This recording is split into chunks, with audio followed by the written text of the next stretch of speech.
What's up, everybody? NJ Sweat's back. We're back for another fight night. And, last week was just a roller coaster. Can't you agree?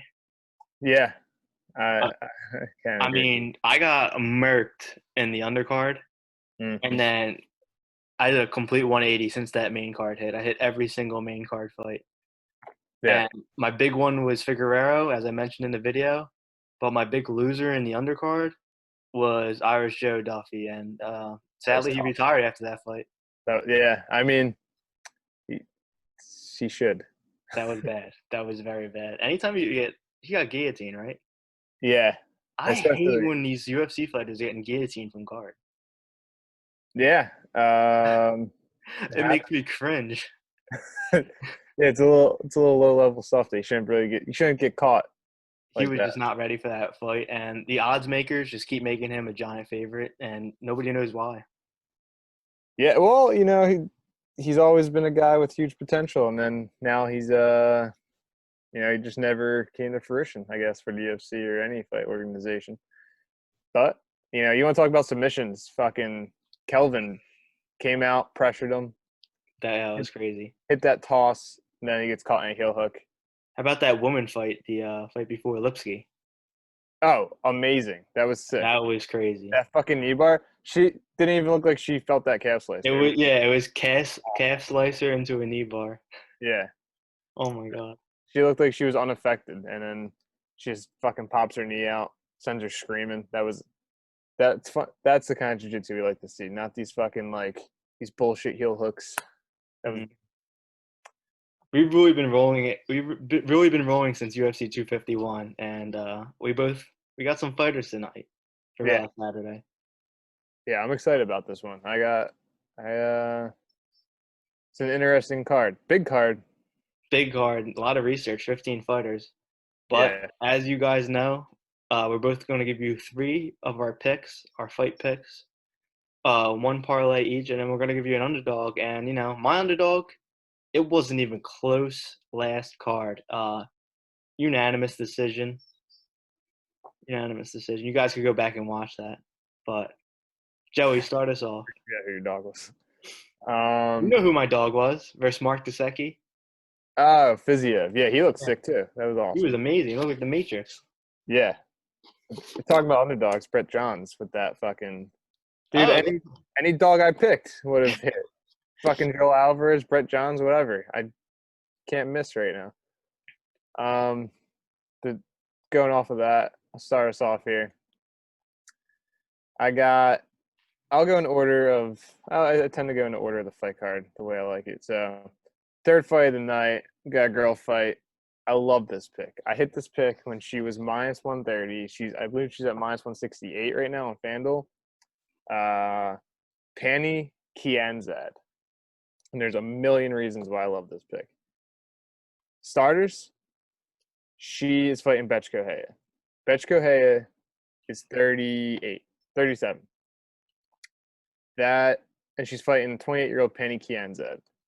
And Betch Kohea, she has fought the who's who of the 135-pound division. And you go back, Ronda Rousey, Raquel Pennington, Jessica Ai, Holly Holm, Irene Aldana.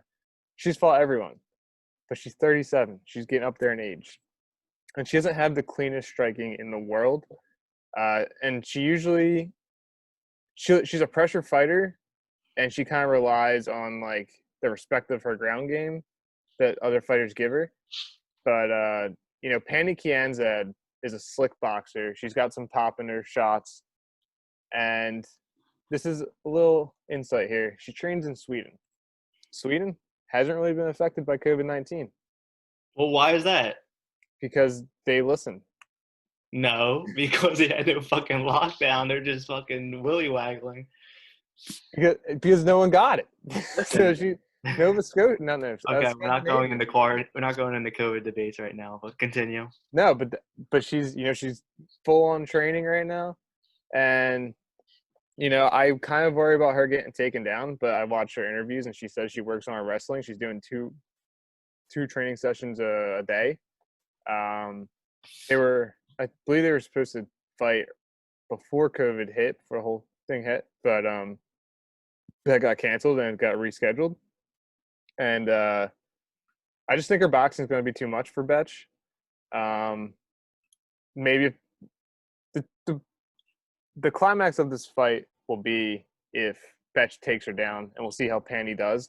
But I honestly don't think she's going to have a problem. I think she's a bit taller and longer. I think she should be fine on the ground. And if she really is working on her wrestling the way she says she has, then I love this pick. I think minus 160. I've been hitting it all week. Pandy Kianzad. And like if she wins this fight, she should be ranked. And you're talking about like a 135-pound division that like Raquel Pennington and like Holly Holm have been running. And I mean, obviously Amanda Nunes not really there, but you need some new blood, I feel like, in this 135-pound division. And Pandy could be it, maybe. I don't know. But Yeah. Two things to ask you. I really haven't dived deep into this fight. It's like the third prelim, and it's a women fight, but it's soft open at Kansas minus 115 and Correa minus 105. mhm. So, it did open up as a pick'em. Yeah, and you look at the way it got bet, right? Yeah, but the thing I have to agree with you on is Correa is coming off an upset victory versus Eubanks, where Yeah. she was plus 170.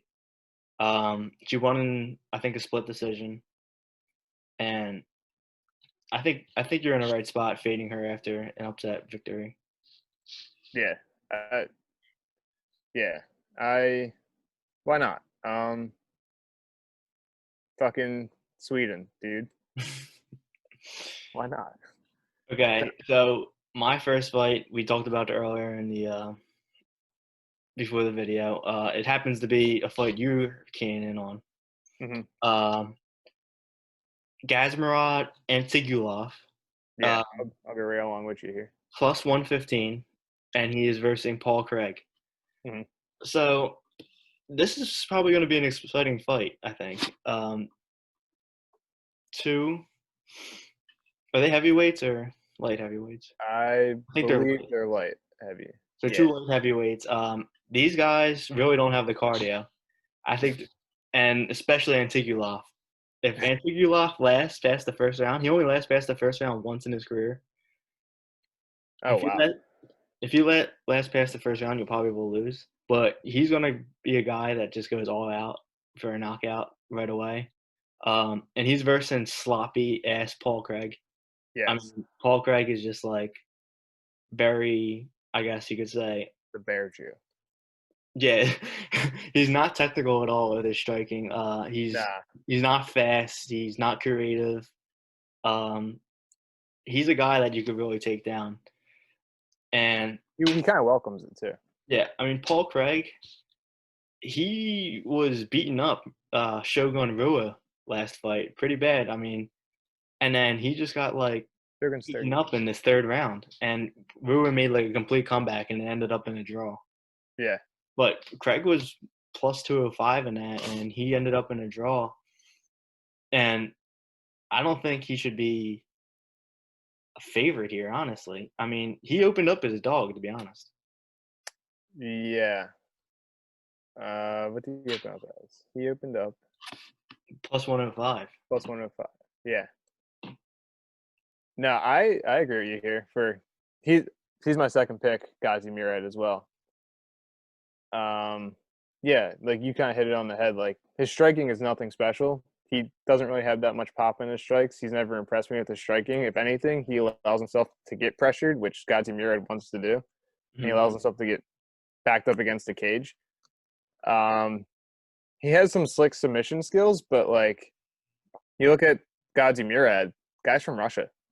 Yeah, I'm assuming, Russians been killing it in Fight Island. yeah, because all they do is fight each other. Like that's their life. I Like want to see stats because I don't know if you noticed this. I think Brazilians have had a very tough Fight Island. I don't know the exact stats behind that, but I've watched Aldo get knocked out, and There's a lot of Brazilians that lost. I mean, I really, think yeah, and all of like that hemispheres. I mean, I guess it's the time difference, and if you're from Kakistan or whatever stan, Yeah. you're just sliding right over. Sure, you got to think about those flight times. It's a Yeah. easy acclimation for these I'll guys. continue. Another reason why I love Panny, dude. Just right down from Scandinavia, right into the Middle East. It's like a flight from Jersey to Florida. But no, I think that Ghazi Murad, like if Paul Craig is struggling in the striking department, which he sometimes does, usually does, I don't think he's going to win the grappling department because Ghazi Murad being from Russia, that's most of these guys is like base fighting style. Is But Sambo. he will win the grappling if it's in the second round, I feel like, just by pure cardio and Mhm. that aspect. I mean, because Antigulov's going to go all out in the first round, and if it goes past the first round, I think that's where Paul Craig has the advantage. He's going to be taken down and grind it out in the clinch and on the ground. Yeah. So maybe Antigua first round TKO. Yeah, I mean, you know who Paul Craig got knocked out by? Mm, Juicy ass Alonzo Menifield. yeah, he is a juice ball. He is fucking swole as shit. Yeah. That that guy is fucking gigantic, so I'm not even surprised. But Yeah, I don't know if drawing with Shogun Rua is a compliment or not. I mean, he yeah, was a he was a 170 underdog. at this stage in his career, and if you're like a prospect, I mean, he talks about like his dream of winning a UFC title. If you really want to win the UFC title, you should be beating Shogun Rua at this stage in his career. Yeah, And bro. like, also, I'm looking at Paul Craig's record in the UFC. Quite the knack for getting finished in the first round. Khalil Yeah, Roundtree, round 1 TKO. Tyson Pedro, round 1 elbow. Jimmy Crute, round 3 Kimura. and Alonso Mendes, round 1. one thing we are not worried about is Paul Craig knocking out Antigulov. That's I true. think his only way to victory is by decision or submission. Yeah. Or Uh, yeah, he could probably catch a submission just based on exhaustion. But There's definitely some value on Antigulov at plus money. I mean, there's not that many close fights in this line wise. nah, a lot of big favorites. Mm-hmm. Yeah, but So we both agree on that for our. Well, that's my first fight. That's your second fight. yeah. So if you just Uh, want to jump right into your second, yeah, I'll go on to my second. So my second fight is Mariana Rodriguez. okay. You're going against Carla here.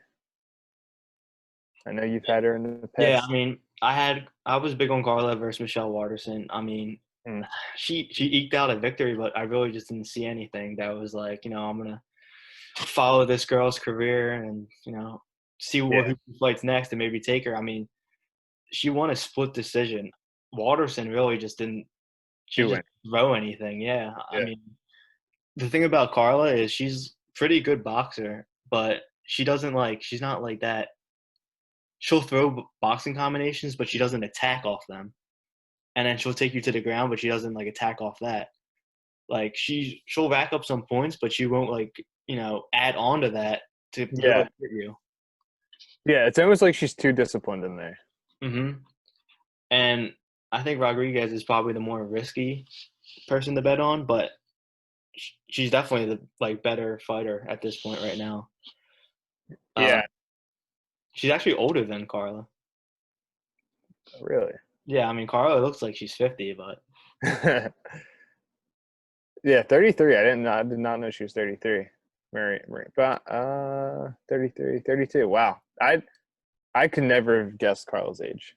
I didn't right. know whether she was like in her 40s or in her like 20s.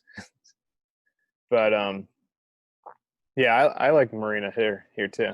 Yeah. One thing that worries about me about Marina is she had a draw with Cynthia I. Cynthia Calvillo. Yeah. Well, it's a bit. I think. I mean I that could think. be good and bad. I mean I don't know. Yeah, I think that's actually more like in her favor because like you look at how is Carla gonna come out here? Probably she's probably gonna use that boxing to try and take her down and wrestle her, and Yeah. then like Cynthia Calvillo is probably better. She's like a better Carla Esparza if you She want. really is. I mean, they're similar fighters. Yeah, super similar styles, and like Cynthia Calvillo is probably bigger and does things better than Carla. Hmm. So like if she did good in that fight, I don't see why she can't handle Carla here. Like she's got the Yeah. game plan right there. One win I like for Marina Rodriguez is she beat Tisha Torres. Yeah, And Tisha Torres is coming off that good victory versus Van Buren. yeah, yeah. Tisha Torres, fucking, she she's like I said, and when she in the video where she last fought, but like Tisha Torres has seen everything, and she's gonna be a problem for anyone. So like, you get past her, you're in a good spot. Yeah, I mean, betting on women's fights, you always have to worry about two things. As we said before in the video, getting submitted from guard. Mm-hmm. It's like There's prominent, arm bars. There's fucking prominent, yeah, especially arm bars, prominent in the women's division, and a lot of decision victories, a lot of decision victories. So you're going to be sweating it out to the end. But I mm-hmm. just think Marina Rodriguez is just a little better than Carlos Esparza at this point in her career. I agree. I like Marina by like decision here. Because Yeah, Carla's horrible too, you know. yeah. But Your third one? my third one, going main event. Rarely do I go main event. I usually try and do some dig. I try to dig deep on these Our cards and fans want us to break down the main events, but yeah. we're just like we don't really care what fight it is. We just want winners. Our our fans, our critics, what are they? I don't know. Do they love us or do they hate us? I can't tell. But like they want us to make money and break down like every fight. Like, what do you want from us? But I'll cater. I'll pander to the criticism here. I'm gonna go Darren Till versus Robert Whittaker, and the line to me accurate. Actually, not accurate. I feel like that. Well, Robert Whittaker's a former champ, so I guess it's accurate because it's a really really close fight when you break it down and just like look at it from like a surface level. But when you go a little deeper into it, Darren Till should have no problem like laying some hands on Bobby Knuckles. And I like Robert Whittaker. I like how like tough he is and like what he brings and like the intensity and like you can't not like this guy. But like Darren Till, he's young, he's hungry. He just beat Kelvin Gastelum, who didn't look impressive last weekend, but is a good fighter. Went 5 rounds with Israel Adesanya. But the thing is like Robert Whittaker kind of stands with his hands down. He'll like blitz you and like throw really quick, like really fast and like really powerful punches really quickly. But I don't think that's gonna work on Darren Till because Darren's longer and he's got a knack for like counter punching and fine like he's really accurate. So like stylistically, I just think Robert Whittaker keeps us standing. I think the fact that he's been knocked out and been in some wars with Yoel Romero and Israel Adesanya, like I I don't see Darren Till losing this fight. I think he's too accurate and he's too like sharp with his striking, and he probably should get the next title shot. So I'm gonna take him plus 110. I believe Well, it is. didn't he just come off a title shot? So I guess if he wins this, he'll be back. Well, he fought for a title at 170. It was probably a bit too early. About the Whitaker versus Adesanya last fight. Oh, you're Yeah. talking about Till. Oh yeah. I mean, winner of this should get another title shot. Okay. I assume. Maybe not Whittaker. Maybe they'll make him fight one more time. Yeah. Would hope. But I think Darren Till he should be next in line. So Got a couple versus, guys in front of him. Paulo Costa because I really like him in that fight. But Yeah. Little sneak peek. I do too, honestly. I've been jumping back and forth in this fight. I'll reevaluate this on Saturday because I like Hermanson last week and I got talked off of it. So right now I'm leaning Till. Mhm. I don't really like that he's coming off a Gaslam win. Wait, why? Because he was an underdog. But Well, also, there's like things that he's like he keeps tweeting like that he hasn't been training. He's been drinking a lot. I don't know. Oh, he's a joker. He's Yeah, I don't know if he's like playing to the fans or he's just joking or whatever. yeah. But I definitely think he's in line for the next title shot. He's he went through the wood chipper in that 170 division, and I think that's a way better division Oh than yeah, the 185 division. yeah. 185's been held up for a And if little. he just out boxes Whittaker, I think he'll just win. I don't expect a finish, but I think a decision victory is fine.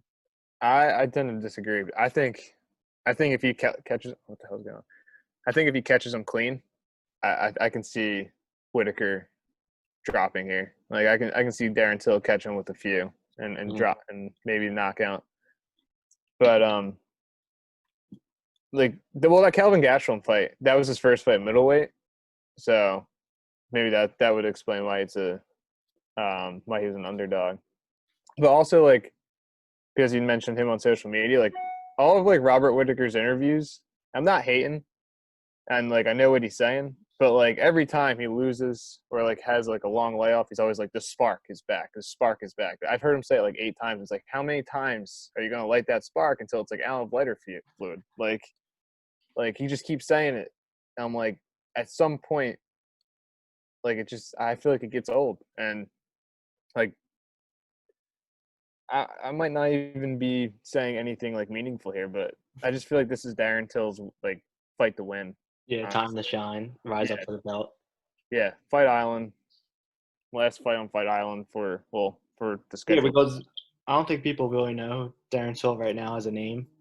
So if he gets a win here and maybe some marketing behind him, uh, you get that title fight, and that'll be a really big fight next Yeah, week. or he drops down to 170 and fights Mike Perry.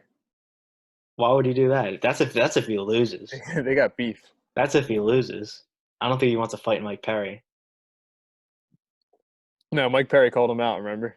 He was like, Yeah, "Oh, but that." Darren Till is like next fight. He's in title contention right now. I think fighting Mike Perry would be an awful downgrade. Yeah, totally. Yeah, it would make no sense, but And I'm saying this as a Mike Perry believer. he would become full on troll if he goes down back to 170 and fights Mike Perry, especially with what Mike Perry's been up to. But now, like to summarize, Darren Till clean striking, Robert Whittaker not as clean of a striker. Hmm. So I'm throwing a freebie in here as my third bet because Mm-hmm. I'm rotating and putting this other bet as my underdog pick, but I'm giving you guys Ramazan Imov minus 430. Ramazan Amid. What people are gonna say why you even give me this pick? He's minus 430. Uh-huh. Whatever. It Put will work. 430 down, and go on a nice date Sunday Yeah, morning. Bring your girlfriend to breakfast or something with that $100 you just won. 300. There's a free 100. I mean, okay, Nathaniel Wood is also minus 430. So True. I don't know what world if you parlay Nathaniel Wood and Emov and just get that money, because one of them's gonna lose, and I think it's probably Nathaniel Wood. Do you But think one of those two first fights is definitely a loss? yeah, it's gonna be an underdog loss probably. Dude, I Emov just lost to friggin' Rocco Martin. Yeah. That's pretty embarrassing. I Well, think he just what?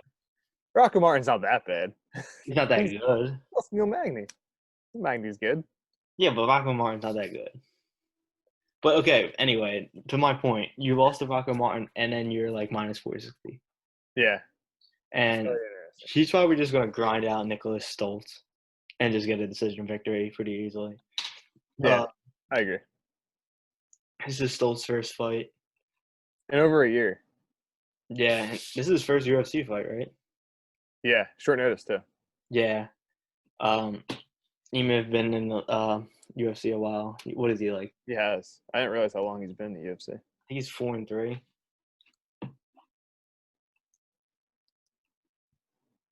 But just 430. Put $430 on it. Put in a Yeah. parlay. Do what you want, man. I think it's just an easy win. I think this is my favorite Favorite of the night, honestly.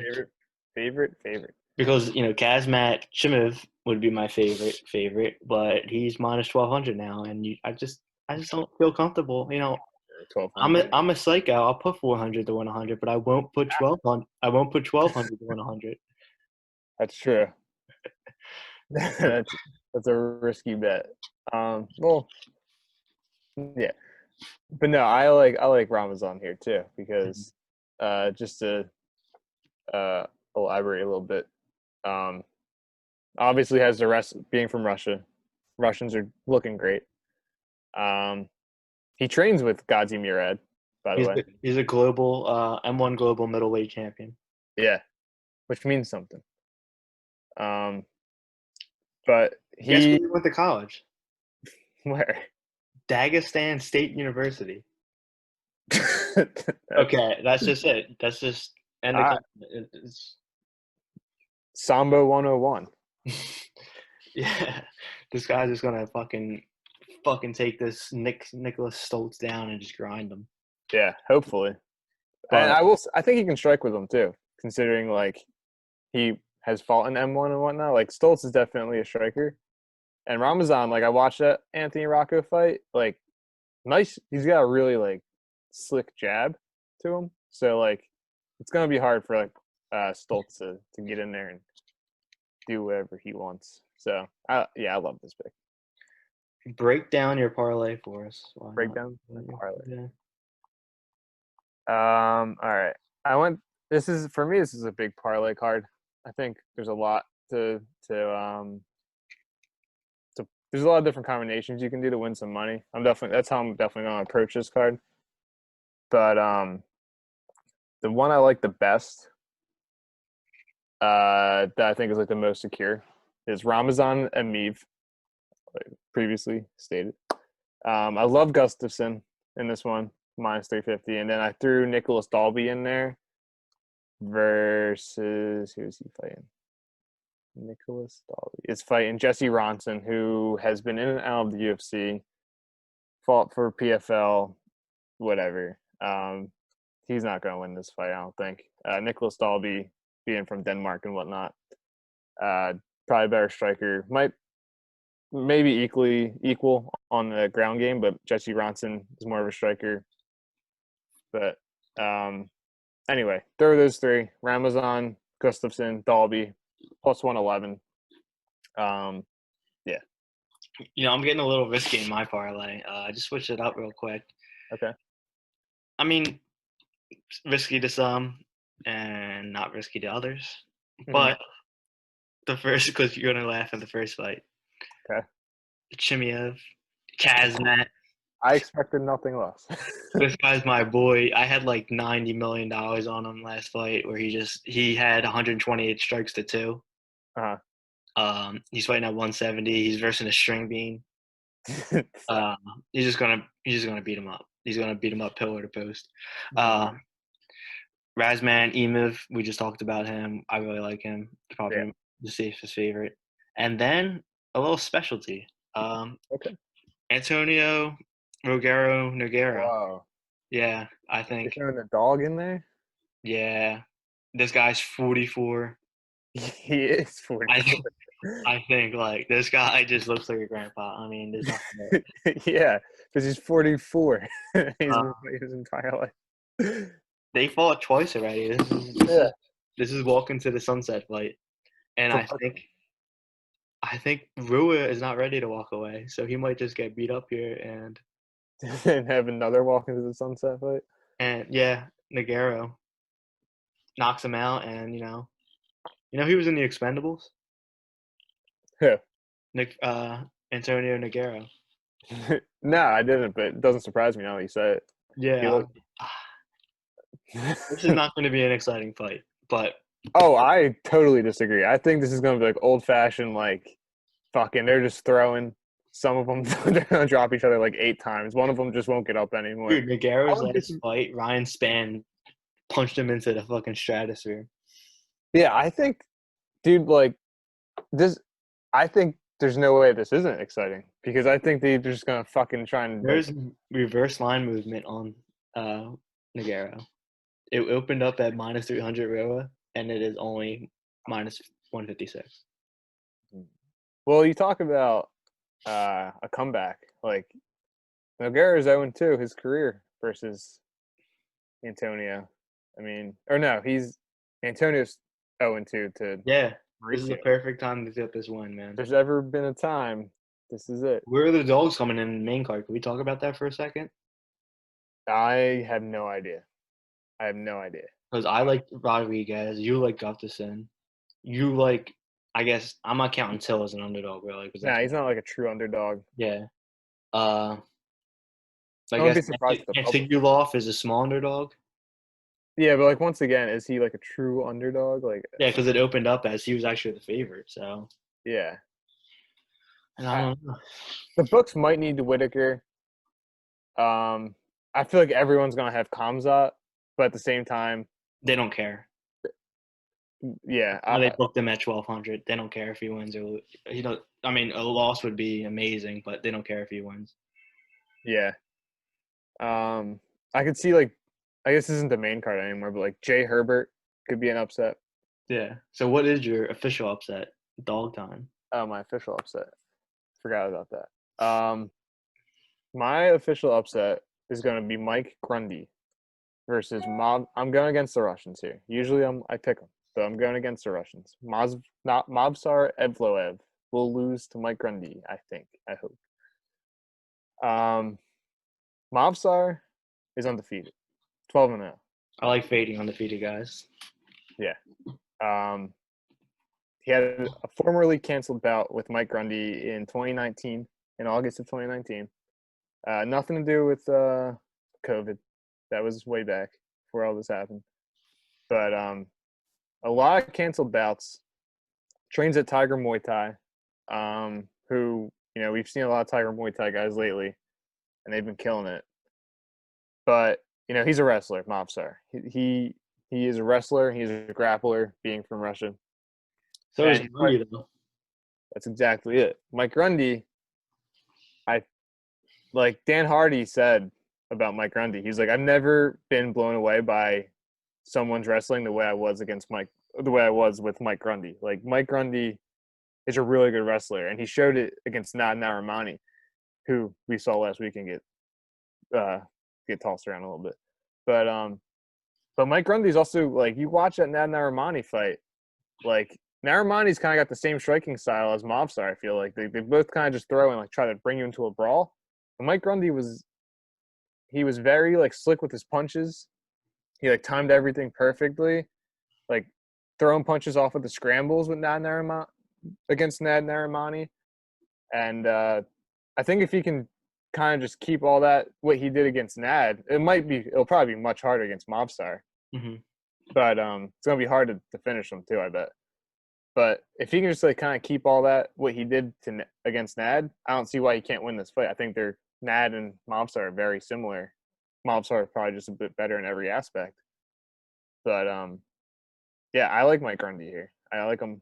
I think the line should be closer, quite honestly. Yeah, I think it should be closer. Just the fact how similar these fighters are.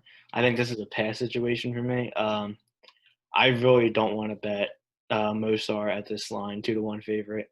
With these fighters being this close. Yeah.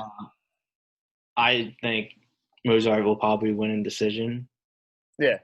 It's my dog. I mean, yeah, you gotta take the dog here. It's a dog or pass situation. Mm-hmm. For my underdog bet, I really like Peter Sabata versus Cowboy Oliveira. He's coming in at plus 145. Mm-hmm. And Sabato hasn't fought since, what is it? 2018, man. He hasn't fought in 2 years. Yeah, that worries me. Yeah. I mean, this guy is really like a hit or miss kind of guy. He fights like bottom tier guys. But his last fight, it surprised me when I was looking at this. He fought Leon Edwards. Yeah. He lost. But the fact that he had a chance to fight him. Yeah, exactly. And he got knocked out by Leon Edwards. But he has his signature win is Ben Saunders. Mm-hmm. He who I mean He knocked out Ben Saunders. Yeah. But the thing about Cowboy is he's just like so inconsistent. He could be really complacent at times. I was listening to a podcast earlier and they were joking like this guy has 10 kids, so when he's hurting for money, he'll really beat you up. Yeah. But Antonio Cromartie of MMA. oh my god, yeah, he's like you'll know if he's hurting for money or not because he'll go hard as shit and try to win his fight. Fucking bonus. Yeah, his job's on the line. His fucking family's dinner is on the line right here. Yeah. But yeah, he has his 10th kid coming. All with the same woman or multiple women? Multiple women. I mean, come on, Yeah. they can't, you know. He would have a reality show if it was one woman. But the reverse line movement on this too, it's coming down a lot. It's just, I think that it's just set for Peter Sabata for a knockout victory. Honestly, I don't see Alex Oliveira path to victory here. I really just don't. What do you think? Yeah, for me, I can't bet. I'm not betting this fight. I would like Sabata a lot more if he had fought within these 2 years he's been out. But with Alex Oliveira, yeah, you don't really know what you're gonna get. Like, that's an interesting point. That like depending on what how his personal life is going is how hard he actually tries in a professional fight. Yeah, I'm definitely want to see weigh-ins, how he's weighing in and how he's taking his training. Yeah. Yeah, I guess like that's very true because like some of his fights he'll gas out, and some of his fights he'll be able to go all the way. Exactly. Like No, think about it. I honestly really like Sabato. I don't care if he hasn't fought in 2 years. Just looking at the line, Yeah. I think it's just a really good underdog pick. Yeah, I like that, especially when you look at the card and it's like who is going to be there has to be one you would assume dog that's going to win like Yeah, well, and you're guy. looking at these guys that are over minus 200, the favorites that are over minus 200, and you're going to be you're going to be have to find and seek out parlay breakers. So, look at these guys who are over minus 200 and just picture in your head, are they tied to parlays? Like, Gustafson's obviously going to be tied to a bunch of parlays. Yeah, Kazmat, obviously. for sure. What's another one you think? Maybe these two first guys, Nathan Wood or Emov, are going to be tied too. So Yeah, if they get an underdog early, these Bozer. bettors are going to go kaboom and they're going to have to reset. Yeah, that's true. You think Alex Oliveira is going to be part of those kind of? Probably not. I probably think he's just going to be just bet singled, like straight up. But he's like, I mean, you get him at a good price. He's a no name. He's been in the UFC a while. Why not take him? He is a name. That's definitely for sure. If anyone that recognizes a bunch of people on this card, like you'll recognize. There's a lot of names on this card now I look at, but yeah, definitely recognize him. Verdum, Gustafson, Whittaker, Till, and then co-main. Old schoolers got the co-main. Anybody in the undercard. Some might recognize Francisco Trinaldo. True. If you're a decent UFC fan. I'm just gonna throw another pick here. No, I actually want to mention this earlier. As like a parlay pick. I'm not sold on Dalby completely. Like now looking at it, and if you don't trust that Dalby pick, throw in Tom Aspinall minus 240 versus Jake Collier. He's minus 240. He's Darren Till's main training partner. I believe he's trained with Tyson Fury in the past. Oh, he has been. Yeah, I heard about that. Yeah, and Jake Collier is coming from light heavy up to heavyweight. Yeah, he's another guy you can throw in a parlay. I like him. All right. We didn't tweet last week, but I think we're going to tweet this week, right? Yeah. Yeah, we'll tweet this week. Our picks might change after we see the betting percentages spread, and they'll tell us who the public's on and who's not. But we like these picks. We've been doing good. Why don't you ride with us? Yeah, why not? Take some advice. Anything else you got? Anything else you got to say to our haters or fans? to our watchers and viewers? Just neutral now? All right. No. NJ Sweats out. We got you guys next week. Stay tuned. All right. Peace. See you.